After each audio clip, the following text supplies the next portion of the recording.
ओम श्री गणेशाय नमः।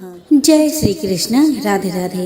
नमस्कार दोस्तों, स्वागत है आप सभी का हमारे YouTube चैनल पर।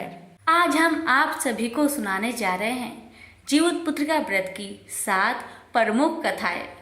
कथाओं को पूरा जरूर सुनेगा, जीवित भगवान भी आप सभी की मनोकामना को पूर्ण करेंगे। अगर आपको हमारी सुनाई हुई कथा अच्छी लगे तो वीडियो को लाइक शेयर करना ना भूलें और चैनल पर पहली बार आए हैं तो चैनल को सब्सक्राइब भी जरूर कर लीजिएगा। तो प्रेम से बोलिए जीवित भगवान की जय। तो चलिए सुनिए कथा। एक गांव में एक ब्राह्मण और ब्राह्मणी रहते थे जिनका कोई संतान नहीं था। ब्राह्मणी हर दिन हर रोज पूजा पाठ किया करती थी, लेकिन ब्राह्मणी का सोनी गोद नहीं भरा। एक दिन ब्राह्मण ब्राह्मणी से कहते हैं, सुनती हो, चलो हम लोग जाते हैं काशी के मंदिर में। क्या पता काशीनाथ की कृपा से तुम्हारी सोनी गोद भर जाए और तुम माँ बन जाओ, मैं पिता बन जाऊं। अब दोनों पति पत्नी काशी जाने के लिए निकल पड़े। रास्ते में उन्होंने देखा एक बहुत बड़ा पोखरा थी। उसी पोखरा में ढेर सारी औरत स्नान करके झुंगनी की पत्ता पर तेल और खरी दे रही है। ये देखकर ब्राह्मणी ब्राह्मण से कहने लगी, सुनिए जी, देखिए ना, ये पोखरा में कितनी सारी औरत स्नान करके झुंगनी के पाता पर पता नहीं क्या दे रही है, क्या कर रही है। ब्राह्मण कहने लगे, पता नहीं क्या कर रहे हैं लोग, चलो चलकर पूछते हैं। तब ब्राह्मण और ब्राह्मणी दोनों साथ में जाते हैं। ब्राह्मणी उन औरतों से पूछती है, बहन, ओ बहन, आप ये क्या कर रही हैं और ये पत्ता पर क्या रख रही हैं? मुझे भी थोड़ा बताइए, ये करने से क्या होता है? तब सारी औरतों में से एक औरत ने कहा, बहन, आप नहीं जानती, आज नहाए खाए है। हम लोगों ने जितिया का व्रत रखा है और उसी का पहला दिन नहाए खाए का नियम कर रहे हैं। हम लोग झुंगनी के पाता पर तेल और खरी दे रहे हैं। कल दिन भर हम लोग निर्जला उपवास रहेंगे और परसों पारण करेंगे। इस व्रत में एक बूंद भी पानी नहीं पिया जाता है। इस व्रत को करने से पुत्र की आयु लंबी होती है। जिसका पुत्र नहीं उसे पुत्र मिलता है। इस व्रत में बहुत ही शक्ति है। जो भी इस व्रत को श्रद्धा पूर्वक करता है उसकी सारी इच्छा जीवित भगवान जरूर पूरा करते हैं। अब ये सुनकर ब्राह्मणी मन में सोचती है, मुझे भी जितिया का व्रत करना चाहिए। ब्राह्मणी उस बहन से फिर कहती है, बहन, मुझे जितिया व्रत की विधि बता दीजिए। जब अगला साल आएगी तो मैं भी जितिया का व्रत जरूर करूंगी। महिला ने ब्राह्मणी को सारा विधि बताई। ब्राह्मण और ब्राह्मणी अपना घर वापस चले गए। जब अगला साल आया, ब्राह्मणी ने भी विधि पूर्वक जितिया का व्रत किया। पहला दिन नहाए खाए, उसी दिन मरुआ का रोटी खाकर व्रत की शुरुआत करती है।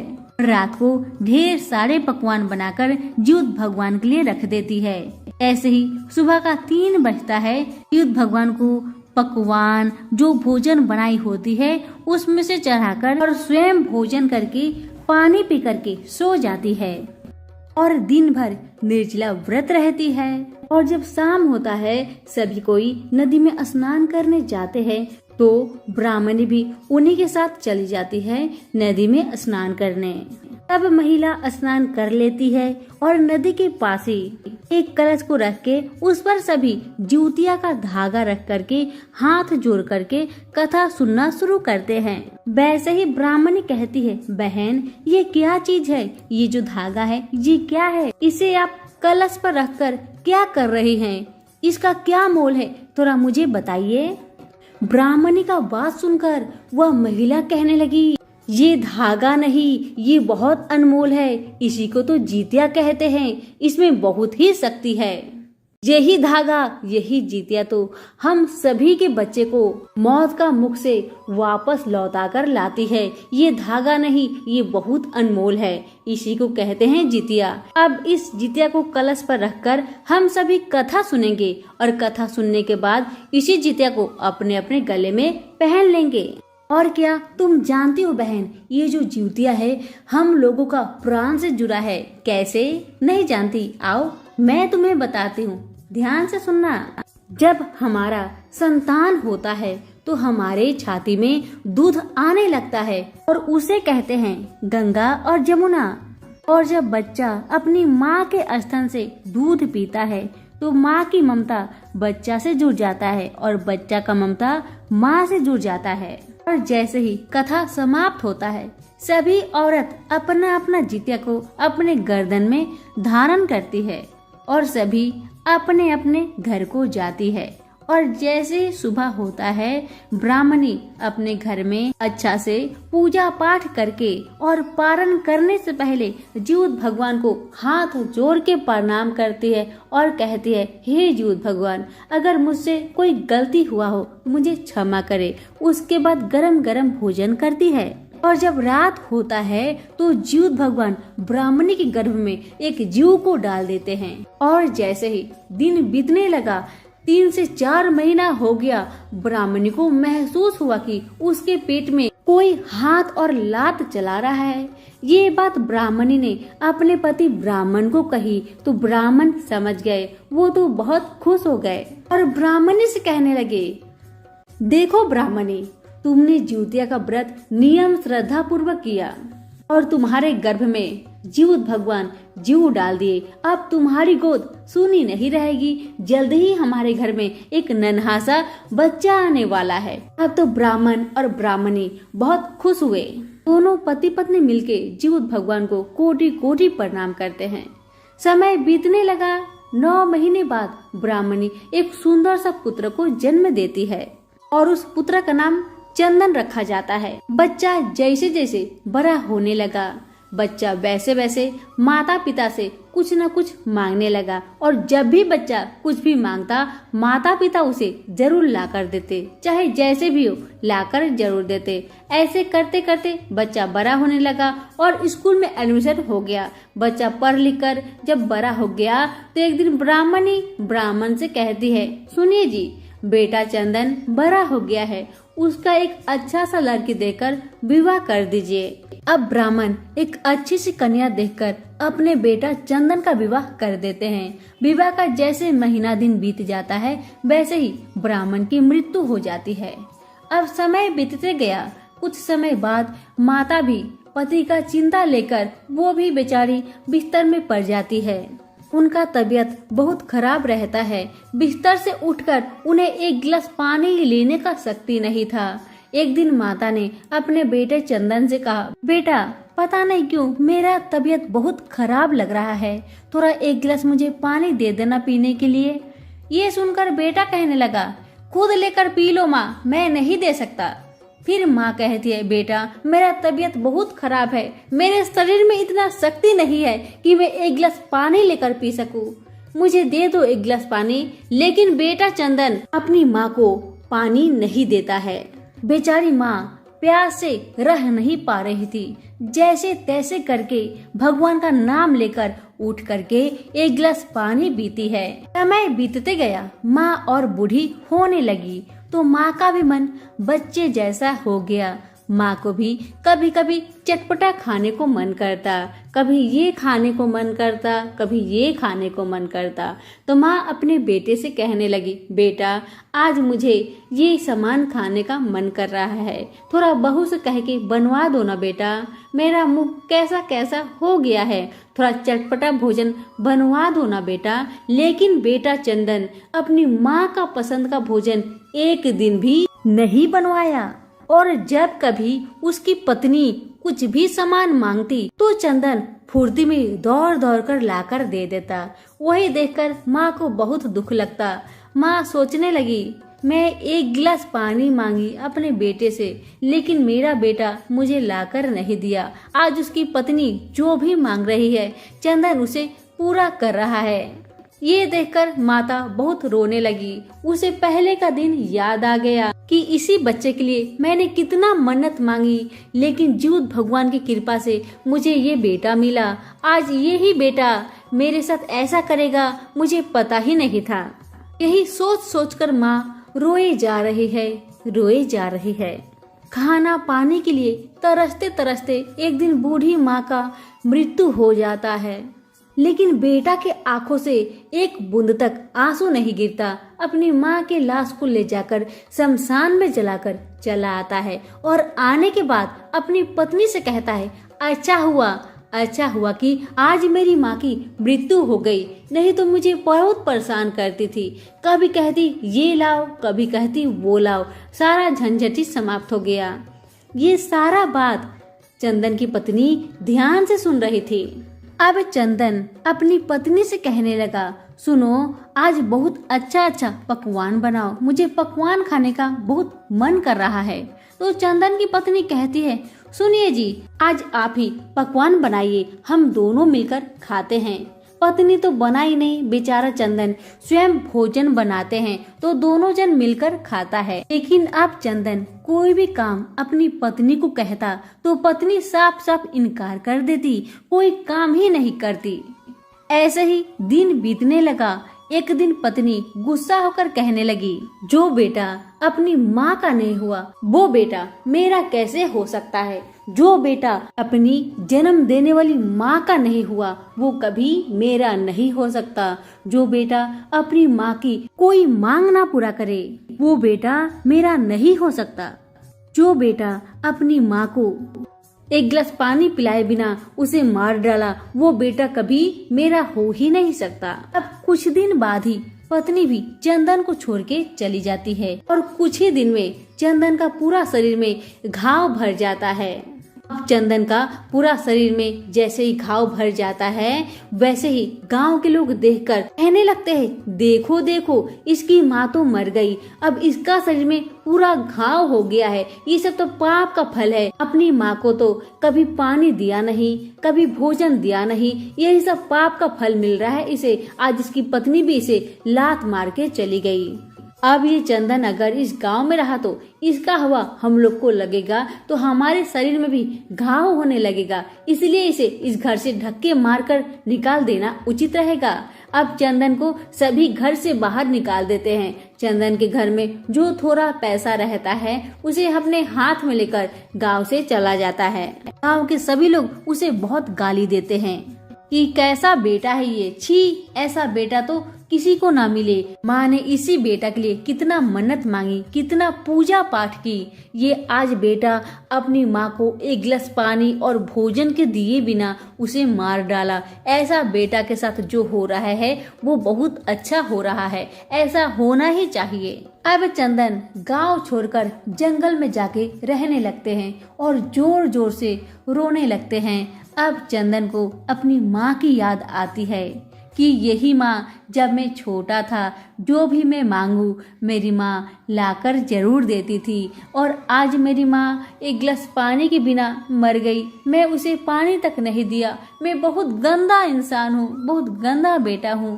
भगवान मेरे साथ अच्छा ही कर रहे हैं, मैंने बुरा किया तो मेरे साथ कैसे अच्छा होगा। आज इसी कारण से मेरी पत्नी भी मुझे छोड़कर चली गई। इतना कह कर चंदन बहुत जोर जोर से रो रहा है। जब कभी कोई गांव वाले उसे देखते तो बहुत गाली देते। एक दिन चंदन अपने हाथों में पैसा लेकर सारा गांव में घूम रहा है और रो रहा है और कहने लगा, इस पैसा को ले लो और मेरी माँ को ला दो, इस पैसा को ले लो और मेरी माँ को ला दो। जब ये बात गांव का लोग सुना तो बहुत गुस्सा हो गया और सभी लोग कहने लगा कि जब इसकी माँ थी तो माँ का मोल नहीं था और आज माँ नहीं है तो कहता है ये पैसा लो माँ को ला दो। बहुत गाली देते हैं और कहते हैं माँ तो माँ होती है, ना माँ को खरीदा जाता है और ना ही बेचा जाता है। माँ जैसा तो दुनिया में कोई भी नहीं होता। दुनिया के सभी लोग सब कुछ दे सकते हैं लेकिन माँ कोई दे ही नहीं सकता। माँ तो माँ होती है, माँ जैसा कोई नहीं होती। इसलिए कभी अपनी माँ को दुख न दे, क्योंकि एक माँ ही है जो अपने बच्चे को बहुत दुख से पाल पोस कर बड़ा करती है। जैसे चंदन ने अपने माँ के साथ किया वैसा कोई भी ना करे, ये मेरा सभी से प्रार्थना है। अब देखिए कैसे बेटा चंदन कितना रो रहा है अपनी माँ के लिए। जब माँ थी तो माँ का कोई मोल ही नहीं किया, आज माँ नहीं है तब उसे पता चल रहा है कि माँ मेरे जीवन में क्या थी। माँ तो माँ नहीं, माँ भगवान होती है। अब बेचारा चंदन फिर से वही जंगल में जाकर पूरा जोर जोर से रोने लगते हैं अपनी माँ को याद करके। अब जैसे ही चंदन रोने लगता है वैसे ही जीवत भगवान ब्राह्मणी की आत्मा से कहते हैं, देख रही हो ब्राह्मणी, तुम्हारा बेटा चंदन पानी और भोजन दिए बिना तुम्हें आज मार डाला। वही बेटा का हालत देखो आज क्या हुआ है। उसका पूरा शरीर में घाव हो गया है। सारे गांव वाले उसे गाली दे रहे हैं, गांव से निकाल दिए हैं। आज चंदन दर्द से बहुत छटपटा रहा है और तुम्हें याद कर रहा है। जब तुम थी कभी याद ही नहीं किया, आज तुम मर गई तो तुम्हें याद कर रहा है। ये देखकर माँ का कलेजा फट जाता है। बहुत रोने लगी माँ, बहुत रोने लगी और हाथ जोड़कर जीवत भगवान से प्रार्थना करने लगी, हे भगवान कृपा करे, दया करे, मुझे एक दिन का जीवन दान दीजिए, मुझे धरती पर भेज दीजिए। मैं अपने बेटा को ठीक करके उसका सारा दुख को हर कर मैं वापस आ जाऊंगी। ए भगवान कृपा करे। ये सुनकर जीवत भगवान कहने लगे, ब्राह्मणी तुम्हारा ये बेटा कितना तुम्हें दुख दिया और तुम इसी बेटा के लिए रो रही हो। इसी बेटा के लिए एक दिन के लिए धरती पे जाना चाहती हो। मत जाओ ब्राह्मणी, मत जाओ। लेकिन माँ न मानी। जीवत भगवान को हार कर ब्राह्मणी को धरती पर एक दिन के लिए भेजना पड़ा। अब माँ जंगल में जैसे ही जाती है बेटा देखकर बहुत खुश हो जाता है और दौड़कर अपने माँ को बाहों में पकड़कर जोर जोर से रोने लगता है, जोर जोर से रोने लगता है। इधर माँ रो रही है, इधर बेटा रो रहा है। जैसे ही माँ भी अपने बेटे को जोर से पकड़ती है वैसे ही बेटा का शरीर का जितना घाव था, जितना दर्द था, सब गायब हो गया जीवत भगवान की कृपा से। अब ब्राह्मणी अपने बेटे को जंगल से लेकर के घर वापस आती है। ऐसे ही गांव के सभी लोग देखकर हैरान हो जाते हैं, अरे ये तो ब्राह्मणी है, ये तो मर गई थी, कैसे जीवित हो गई। सारा गांव में हलचल मच गया। ब्राह्मणी मरने के बाद भी जीवित हो गई है। गांव के सभी लोग ब्राह्मण के घर के सामने बहुत भीड़ जमा कर लेते हैं ब्राह्मणी की देखने के लिए। दुनिया लोग कहने लगा, बाप रे बाप, ये कैसे भगवान इस ब्राह्मणी को जीवित कर दिए। ब्राह्मणी कहने लगी, ये तो जीवत भगवान का कृपा है, उन्हीं की दया है जो आज मैं धरती पर आई हूँ। सभी लोग कहने लगे, ब्राह्मणी तो बहुत भाग्यशाली है कि कैसे मृत्यु के बाद भी बेटा का दुख देखकर बेटा को ठीक करने के लिए धरती पर चली आई। इतना कहकर गांव के सभी लोग वहां से चले जाते हैं। ब्राह्मणी अपने बेटे को सारा कहानी बताती है कि जीवत भगवान से कैसे आज्ञा लेकर एक दिन के लिए धरती पर आई है। सारा कहानी बता के अपने बेटे से कहती है, बेटा जाओ, जाकर बहू को लेकर आना और बहू को भी कहना अगले साल से जितिया का व्रत विधि विधान से करे, तुम्हारे सारे दुख तकलीफ दूर हो जाएगी।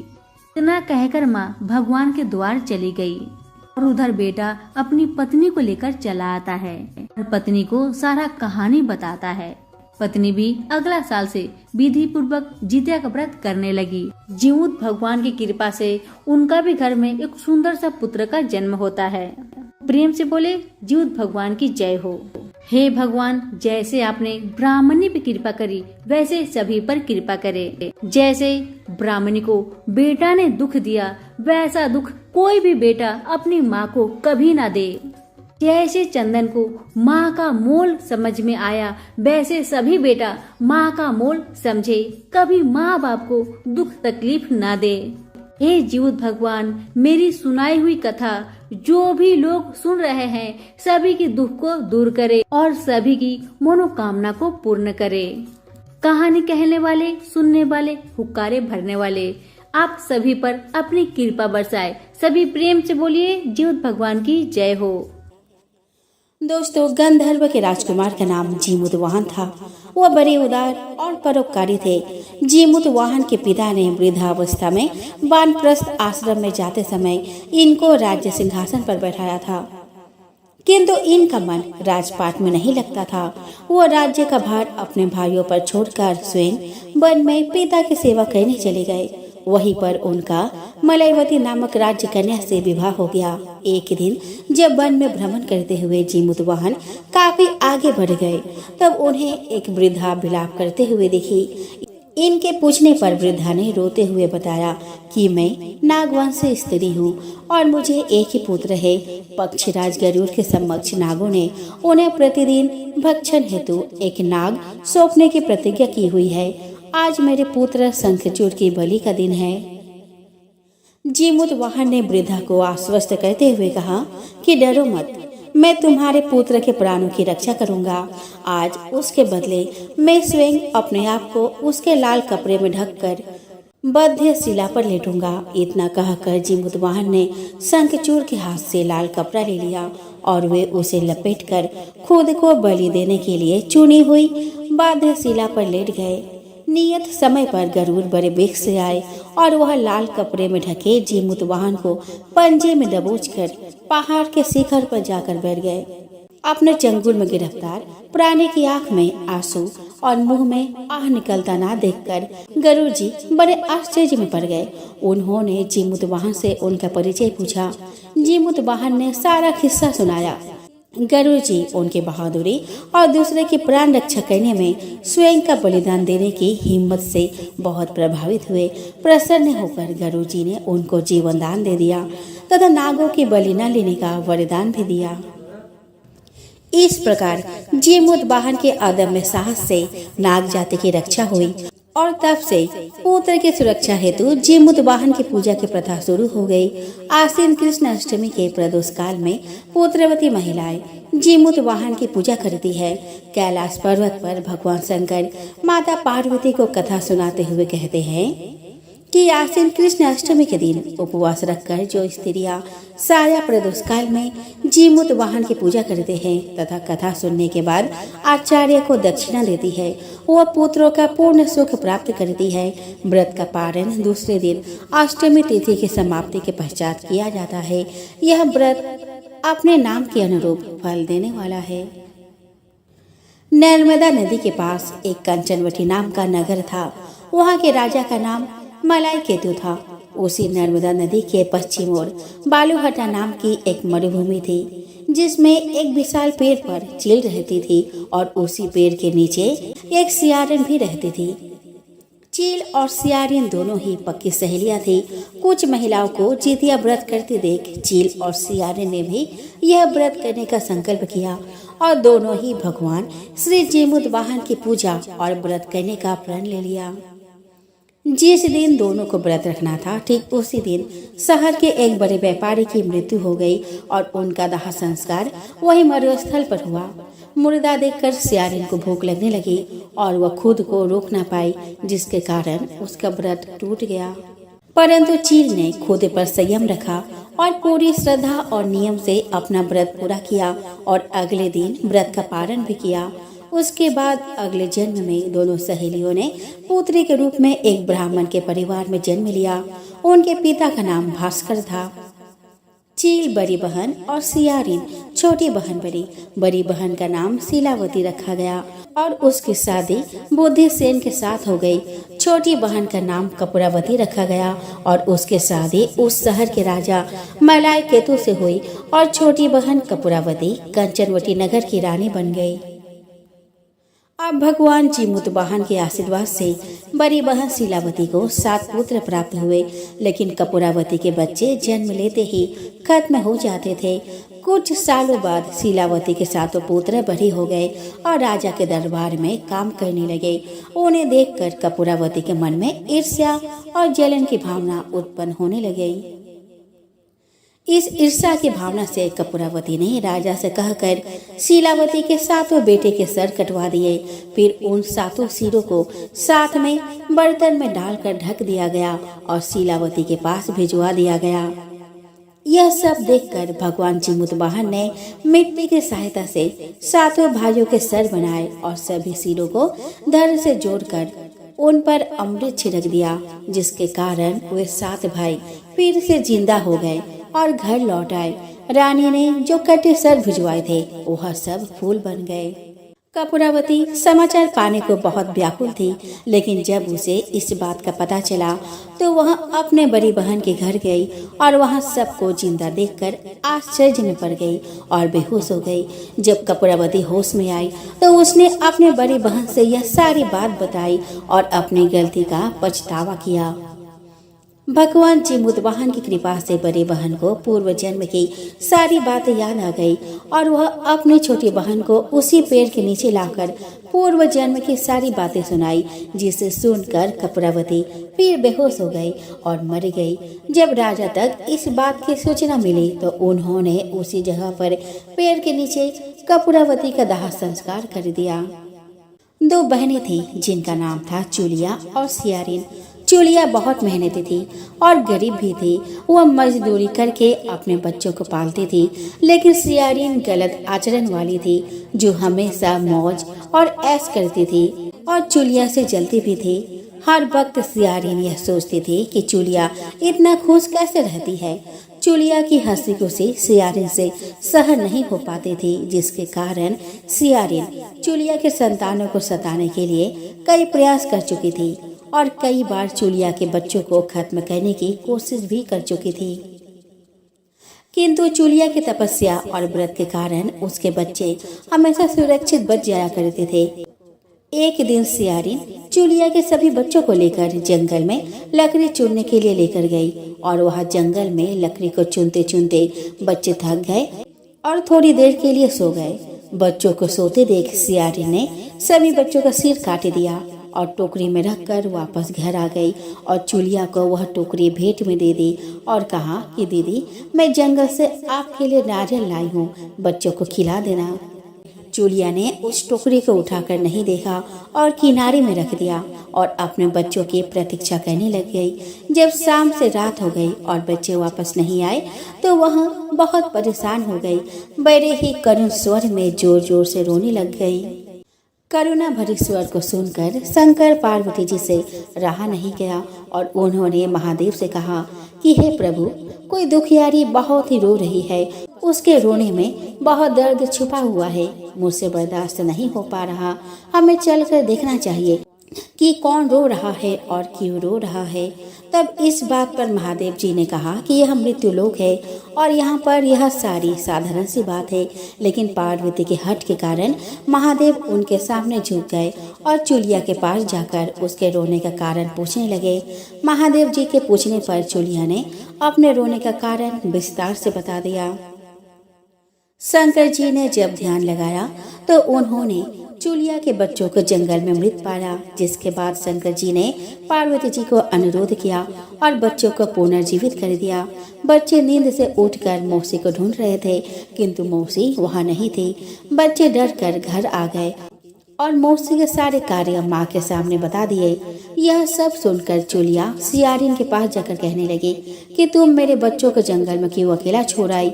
दोनों बहनों में लड़ाई शुरू हो गई और यह लड़ाई 7 दिन 7 रात तक चलती रही, किंतु इस लड़ाई का कोई हल नहीं निकला। जिसके बाद दोनों ने उस जंगल में एक तपस्वी को घटना सुनाई। घटना को सुनने के बाद तपस्वी ने दोनों को आदेश दिया कि तुम दोनों जाकर पास में खेल रहे बच्चों को बाल से पकड़कर घसीटते हुए मेरे पास ले आओ। उसके बाद मैं निर्णय करूंगा। चूलिया बच्चों की माँ थी, उससे बच्चों की पीड़ा देखी ना जा सकी। उसने महात्मा के वचनों का पालन नहीं किया, लेकिन सियारिन दौड़ती हुई गई और खेलते हुए बच्चों को बाल से पकड़कर खींच कर ले आई। जिसके बाद तपस्वी ने सियारिन को यह श्राप दिया कि हर जन्म में इसी प्रकार तू सदैव जलती रहेगी और दुखी होती रहेगी। जो महिला किसी बच्चे की पीड़ा और माँ की ममता को नहीं जानती, जीवन भर धरती पर दुख भोगने के अलावा और कुछ नहीं कर पाएगी।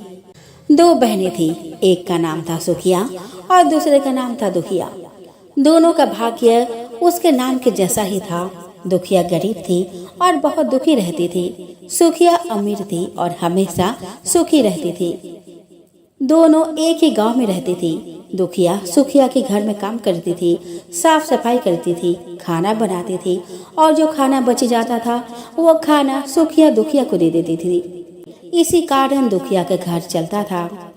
इसी तरह दुखिया का घर चलता था समय बीतता गया। दोनों को बच्चे थे। सुखिया को 2 पुत्र थे और दुखिया को भी 2 पुत्र थे। जब जितिया का व्रत आया तो दोनों बहन जितिया का व्रत रखी थी। दुखिया सुखिया के घर में काम करती थी। व्रत के दिन दुखिया ने सुखिया के घर जो चावल फटका उससे जो खुरदी निकला वो अपने लिए रख ली और साफ चावल सुखिया को दे दी। फिर साग को चुनी। बढ़िया वाला साग सुखिया के लिए रख दी और जो डंठल था वह अपने लिए रख ली। अब दुखिया ने सुखिया के घर सारा खाना बना दिया और अपने घर चावल की खुरदी और साग के डंठल लेकर गई बनाने के लिए। खुरदी का चावल और साग का डंठल बनाकर वो खाना अपने बच्चों को खिलाई और खुद भी खाई। उसके बाद दुखिया सोने चली गई। आधी रात में एक बूढ़ी औरत उसके घर पर आकर दरवाजा खटखटाती है तो दुखिया पूछती है कि कौन है। तब बूढ़ी बोलती है कि बेटा हम है। दुखिया ने उठकर फाटक खोला और पूछती है कि अम्मा आपको क्या चाहिए, इतनी रात में आप यहाँ किस लिए आई हो। बूढ़ी बोलती है कि बेटा मुझे बहुत भूख लगी है, कुछ खाने को दे दो। दुखिया उसे घर के अंदर ले आती है और कहती है कि हम लोग बहुत गरीब हैं। आज मैंने खुरदी का चावल और साग का डंठल बनाया है, क्या आप खाएंगे? तो बूढ़ी कहती है कि हाँ क्यों ना खाएंगे, हमें बहुत भूख लगी है, हम वही खाएंगे। दुखिया अंदर जाकर खुरदी का चावल और साग का डंठल लाती है और बूढ़ी को देती है खाने के लिए। बूढ़ी खाना खाने के बाद कहती है कि मुझे अच्छे से कुछ दिखाई नहीं देता, इतनी रात में अंधेरे में मैं अपने घर कैसे जाऊंगी।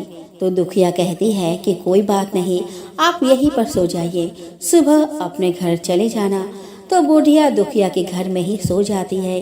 फिर थोड़ी देर बाद उठकर बूढ़ी बोलती है कि बेटा मुझे दीर्घ संख्या लगी है, कहाँ करूँ? तो दुखिया कहती है कि मेरे घर में बाथरूम नहीं है, इसीलिए आप उधर कोने में कर लीजिए। बूढ़ी पूछती है कि बेटा भर भर करे या छर छर करे।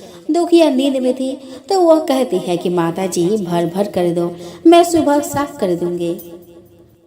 फिर थोड़ी देर बाद बूढ़ी पूछती है कि बेटा मैं अपना हाथ कहाँ साफ करूं? तो दुखिया कहती है कि आप मेरे सर में अपने हाथ को साफ कर लीजिए। जब सुबह होती है तो दुखिया को यह सब सपने के जैसा लगता है कि सोते समय मुझे कोई सपना आया होगा। वो ज्यादा कुछ नहीं सोचती और नदी में नहाने के लिए चली जाती है। जब वह नदी में नहाती है और अपने बाल धोती है तो उसके बालों से होते हुए जो पानी बहता है वो सोने का पानी होता है। आसपास के सभी महिलाएं यह देखकर चकित हो जाती है और कहती है कि तुम्हारे बालों से तो सोने का पानी गिर रहा है, क्या बात है। फिर उसे रात की सारी बात याद आती है। वह दौड़कर अपने घर की ओर भागती है, यह सोचकर कि उसका घर दीर्घ संख्या से गंदा हुआ होगा, पहले उसको साफ करना होगा। जब वह अपने घर में जाती है तो देखती है कि घर के हर कोने में ढेर सारा सोना बिखरा होता है। यह सब देखकर दुखिया बहुत खुश हो जाती है और सोचती है कि जीतमान बाबा की कृपा है, यह सब जो माता के रूप धारण करके मेरे घर आए और मुझे इतना आशीर्वाद दिए। अब दुखिया अमीर हो जाती है और सुखिया के घर जाकर काम करना बंद कर देती है। दुखिया जब अपना व्रत पूरा करती है तो अपने पुत्र से कहती है जाओ मौसे के घर से तराजू लेकर आओ, यह नापने के लिए कि यह सोना कितना है। बच्चा बहुत खुश से सुखिया मौसे के घर जाता है। बच्चा बहुत खुशी से सुखिया मौसी के घर जाता है और तराजू मांगता है। तो सुखिया पूछती है कि तराजू पर क्या नापना है। तो बच्चा बोलता है कि मेरे घर में बहुत ढेर सारा सोना है, उसी को मम्मी नापेगी। सुखिया कहती है कि खाने के लिए तुम्हारे पास कुछ भी नहीं है और सोना नापोगी, मुझसे झूठ कहते हो। तो बच्चा कहता है कि नहीं, मैं झूठ नहीं बोल रहा। सुखिया सोचती है कि जब तराजू मांगा है तो कुछ न कुछ तो जरूर नापना होगा, इसीलिए वह तराजू के पीछे गोंद लगा देती है कि जो भी नापेगा वो थोड़ा सा इसमें चिपक जाएगा। दुखिया जब तराजू पर सोना नापती है तो कुछ सोना का टुकड़ा उस गोंद में चिपक जाता है। जब बच्चा तराजू लौटाने आता है तो सुखिया उसको उलट पुलट कर देखती है तो उसे तराजू में सोना लगा हुआ मिलता है। सुखिया सोचती है कि उसके घर में जरूर कहीं से सोना आया होगा, इसीलिए वो कई दिन से काम पर नहीं आ रही है। सुखिया उसके घर जाकर देखती है कि यह सोना कहाँ से आया। तब सुखिया दुखिया के पास जाकर पूछती है कि तुम्हारे पास कहाँ से इतना सोना आया कि तुम तराजू मंगाई नापने के लिए। तो दुखिया उस रात की सारी कहानी अपने बहन सुखिया को बताती है। दुखिया का मन एकदम सच्चा था, इसीलिए वह सब कुछ बता दी। लेकिन सुखिया के मन में लालच आने लगा कि दुखिया के पास हमसे भी ज्यादा धन आ गया। अब अगले जितिया में मैं भी खुरीदी का चावल और साग का डंठल बनाऊंगी। फिर अगले साल जितिया का व्रत दोनों बहनों ने रखा। सुखिया के पास हर तरह का सुख था और धन भी था, फिर भी वह जितिया के दिन चावल फटक कर साफ चावल फेंक दी और खुरीदी अपने पास रख ली। साग को तोड़कर पत्तियां फेंक दी और डंठल अपने पास रख ली और वही बनाई। खा पी कर पूजा पाठ करके सोने चली गई। फिर आधी रात को उसके घर में भी बूढ़ी आई और दरवाजा खटखटाई। सुखिया उसका इंतजार कर रही होती है। वह तुरंत दरवाजा खोलकर बूढ़ी को अपने घर के अंदर ले आती है। बूढ़ी बोलती है कि मुझे बहुत भूख लगी है, कुछ खाने को दे दो। तो सुखिया कहती है कि मैंने खुरीदी का चावल और डंठल का साग बनाया है। बूढ़ी बोलती है कि कोई बात नहीं, मैं खाऊंगी। तो सुखिया परोस देती है। वह खाना खाने के बाद सोने चली जाती है। बूढ़ी बोलती है कि मैं घर नहीं जा सकती, मुझे दिखाई नहीं देता। तो सुखिया कहती है कि कोई बात नहीं, आप यही सो जाओ। थोड़ी देर बाद बूढ़ी फिर बोलती है कि मुझे दीर्घ संख्या लगी है, कहाँ करूँ। तो सुखिया कहती है कि वही कोने में कर लीजिए। फिर थोड़ी देर बाद बूढ़ी पूछती है कि मैं भर भर करूँ या छर छर। उस समय सुखिया को याद नहीं आता कि दुखिया ने क्या बोला था। तो सुखिया बोली कि माँ छर छर कर दीजिए। फिर बूढ़ी पूछती है कि बेटा मैं अपने हाथ कहाँ साफ करूँ। सुखिया कहती है कि मेरे सर में साफ कर लीजिए। बूढ़ी अपना हाथ सुखिया के सर में साफ कर लेती है। जब सुखिया सुबह उठती है तो उसका पूरा घर गंदगी से भरा पड़ा होता है और उसके बाल में भी बहुत गंदगी लगी होती है। यह सब देखकर सुखिया बहुत दुखी हो जाती है और उसे बहुत गुस्सा भी आता है। वह अपनी बहन दुखिया को बुलाती है और उसको गुस्सा करती है कि तुमने हमसे झूठ कहा और मेरा पूरा घर गंदा करवा दिया। तो दुखिया पूछती है कि तुमने क्या कहा था, भर भर या छर छर। तो सुखिया कहती है कि मैं तो छर छर बोली। तो दुखिया कहती है कि यही पर तो तुमने गलती करी, तुम्हारे पास तो सब कुछ था, किसी चीज की कमी नहीं थी, फिर भी तुमने लालच किया। मेरे पास तो कुछ भी नहीं था, तुम्हारे पास तो सब कुछ था। तुम्हारे घर जितमन बाबा भेष बदल कर आए, लेकिन फिर भी तुमने उन्हें अच्छा खाना नहीं परोसा। मेरे पास तो कुछ भी नहीं था, इसीलिए मैंने उन्हें खुरीदी का चावल और साग का डंठल परोसा था। तुमने अपने घर आए भगवान का अपमान किया। सब कुछ रहते हुए भी तुमने साग और भात खिलाया। तुम्हारे पास सब कुछ होते हुए भी तुम्हें लालच नहीं करनी चाहिए, इसीलिए तुम्हारे साथ बुरा हुआ। दोस्तों, महाभारत के युद्ध में जब अश्वत्थामा अपने पिता की मृत्यु से बहुत दुखी थे और अपने पिता की मृत्यु का बदला लेना चाहते थे, जिसके कारण वो पांडवों के शिविर में घुस गए। शिविर में उस समय 5 लोग सो रहे थे, जिसके कारण अश्वत्थामा ने उनको पांडव समझकर खत्म कर दिया।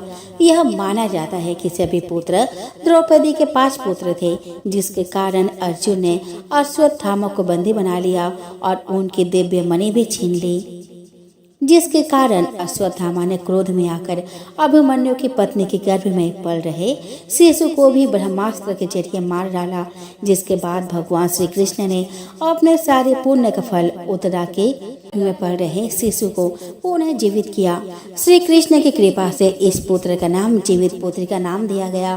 तब से लेकर आज तक संतान की लंबी उम्र के लिए और उनकी मंगल कामना के लिए हर साल माताएं जितिया व्रत या जीवित पुत्री का व्रत रखती है और परंपरा के साथ उन्हें पूरा भी करती है। तो बोलो जितवाहन बाबा की जय। किसी नगर में एक राजा और रानी रहा करते थे। धन संपत्ति का उनका कोई कमी नहीं था, कमी था तो बस एक संतान का। उन्होंने बहुत से वैद्य को दिखाया, झाड़ फूक कराया, पर बच्चा नहीं हुआ। लोग राजा को कहने लगे कि राजन, आप दूसरी शादी कर लो, यह रानी बांझ है। लोग रानी को बाज बोलकर बुलाने लगे। एक दिन रानी बड़ी उदास होकर बैठी थी, तभी एक बुढ़िया रानी से पूछी कि रानी, तुम क्यों उदास बैठी हो? रानी ने कहा कि माई, भगवान ने मुझे सब कुछ दिया है, बस नहीं दिया तो एक संतान। तब बुढ़िया ने कहा कि रानी, कल गांव की हर महिला जितिया व्रत रख रही है। रानी ने पूछा कि यह जितिया व्रत क्या होता है? तब उस बुढ़िया ने कहा, बेटी, बच्चे की लंबी उम्र और उनके सलामती के लिए औरतें जितिया का व्रत करती है। रानी कहती है कि माई, मेरे तो बच्चे ही नहीं है, मैं किसके लिए जितिया का व्रत रखूंगी? बूढ़ी औरत बोली कि जिनके बच्चे नहीं है वे भी जितिया का व्रत संतान प्राप्ति के लिए करती है। तुम भी जितिया का व्रत करो, भगवान ने चाहा तो तुम्हारी भी गोद जल्दी ही भर जाएगी। रानी ने पूरी विधि विधान से जितिया का व्रत किया। एक दिन पहले नहा खाई किया, दूसरे दिन निर्जला व्रत। शाम के समय जब रानी नदी नहाने जा रही थी, वह रास्ते भर जितिया महाराज का गुहार लगाते और आंसू बहाते जा रहे थे। तभी रास्ते में उसे एक मेढकी दिखाई दी। मेढकी ने रानी से पूछा, रानी, तुम इतनी उदास क्यों हो और रो क्यों रही हो? रानी ने कहा, ना रो तो क्या करूं, भगवान ने मुझे सब कुछ दिया, बस मुझे संतान सुख नहीं दिया। मेढकी ने कहा कि देखो रानी, मेरे तो बच्चे कच्चे हो गए हैं, तुम मेरे गर्भाशय ले लो और अपना दे दो ताकि तुम्हें भी संतान की प्राप्ति हो जाए। रानी ने ऐसा ही किया। रानी ने मेढकी की बच्चेदानी ले ली। कुछ दिनों बाद रानी ने गर्भधारण किया। चारों ओर खुशहाली छा गई। 9 महीने बाद रानी ने एक मेढक को जन्मा। रानी बहुत ही डर गई कि अब क्या होगा। राजा देखेंगे तो क्या कहेंगे कि मैंने एक मेढक को जन्मा है, मैं उन्हें अपना मुंह कैसे दिखाऊंगी? राजा तो यह देखकर मुझे घर से निकाल देंगे। यह सोचकर रानी बहुत ही उदास हो गई और वह रोने लगी। उधर राजा अपने बेटे से मिलने के लिए व्याकुल हो गए, पर रानी ने कह दिया कि राजा अभी अपने बेटे का मुंह नहीं देख सकते, मुंह देखना राजा के लिए शुभ नहीं होगा। इस तरह राजा जब भी अपने पुत्र को देखना चाहा, रानी कोई न कोई बहाना बना देती थी। दोस्तों, राजा के महल में 7 कोठियां थी, जिसकी चाबी रानी के पास ही होती थी। रानी ने उसी कोठी में से एक कोठी में अपने बच्चे यानी मेढक को रखती थी। ऐसे ही दिन बीतते गए। जब कोई पड़ोसी उससे उसके पुत्र के बारे में पूछता तो वह बोल देती थी कि वह पढ़ने के लिए बाहर गया है। एक बार उस नगर में किसी सेठ के बेटे का शादी था। सेठ ने बड़े ही आदर सत्कार के साथ राजा और रानी को निमंत्रित किया था। रानी वहां बैठी ही थी कि कुछ लोग आपस में दबे आवाज में कुछ बोल रहे थे कि रानी और जेठानी ने तो एक ही साथ बच्चे को जना था। जेठानी के बच्चे का तो आज शादी भी हो रहा है, पर रानी के बेटे को तो आज तक किसी ने नहीं देखा। क्या पता रानी ने बच्चा जना भी है या नहीं। यह बात सुनकर रानी को बड़ा दुख हुआ और उसने राजा से कहा कि सुनिए ना, चलिए हम भी अपने बच्चे का शादी करवा देते हैं। रानी की बात सुनकर राजा ने कहा कि तूने तो बात सही कही है, चलो मैं तेरे लिए बहू ला ही देता हूँ। राजा ने कहा कि एक पोटली में आटा डालकर कुछ मोहरे रख दे। राजा के कहे अनुसार रानी ने पोटली बांध कर दे दी। पोटली लेकर राजा चला गया। राजा अभी कुछ दूर गया ही था कि उसे यमुना के किनारे बहुत ही सुंदर लड़कियां दिखाई दी। वे रेत में घर बनाकर खेल रही थी। उनमें से एक लड़की ने कहा, मैं अपना घर नहीं बिगाड़ूंगी, मुझे तो रहने के लिए ये घर चाहिए। लड़के की बात सुनकर राजा मन ही मन सोचने लगा कि बहू बनाने के लिए यही लड़की सही रहेगी।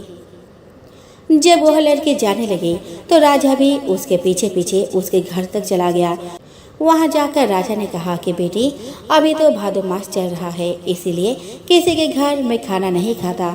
मैं आटा लेकर आया हूँ, तुम अपनी माँ से पूछो कि क्या वो मेरे लिए आटा छान कर 4 रोटी बना देगी। यदि वह मेरा आटा छान कर रोटी बनाएगी तो ही मैं रोटी खाऊंगा। लड़की ने जाकर अपने माँ से सारी बात कह दिया। माँ ने कहा कि ठीक है, जाकर राजा से कह दे कि वह अपना आटा दे दे, मैं रोटी बना दूंगी। जब वह आटा छानने लगी तो आटे में से मोहरे निकली। वह सोचने लगी कि जिस आटे में इतनी मोहरे है उसके घर में कितनी मोहरे होंगी। जब राजा खाना खाने बैठा तो लड़की की माँ ने कहा कि राजा, आप अपने लड़के के सगाई करने जा रहे हो।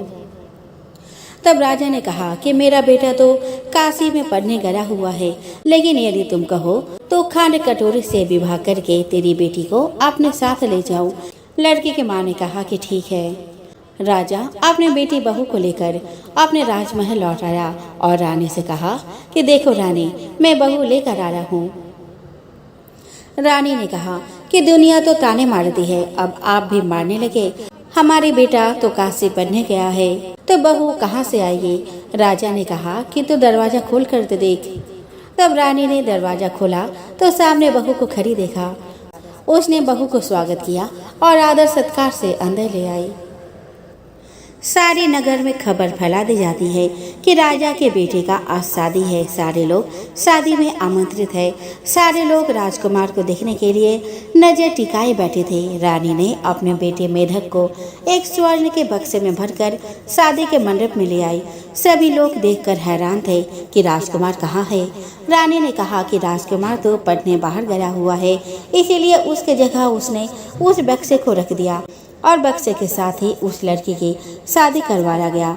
सिंदूर दान के समय रानी ने चुपके से उस मेढक से उस लड़की के मांग में सिंदूर डलवा देती है। इस प्रकार मेढक राजकुमार का शादी संपन्न हो जाता है। रानी फिर उस मेढक राजकुमार को 7वीं कोठी में बंद कर देती है। सुहाग रात के दिन वह मेढक खिड़की से कूदक कर अपने पत्नी के कमरे में आ गया। दुल्हन मेढक को देखकर उसे भगाने लगती है।